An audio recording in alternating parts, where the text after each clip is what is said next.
You are looking at Julian's pronunciation guide, where we look at how to pronounce better some of the most mispronounced words in the world, like this other curious word. But how do you say what you're looking for today? Let's learn once and for all how to pronounce this phrase correctly. Let's break it down. If you want to learn more English vocabulary that is useful, stay tuned. I've got more videos for you. Come here.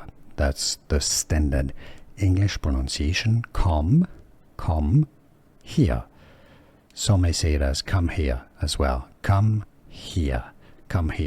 But generally you want to say come here.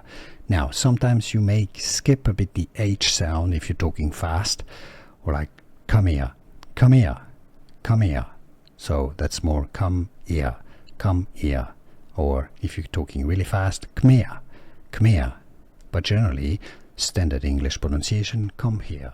Here are more videos on how to pronounce more confusing words and names too many mispronounced. Like this video if you found it useful. I appreciate your support. I'll see you soon and thanks for watching.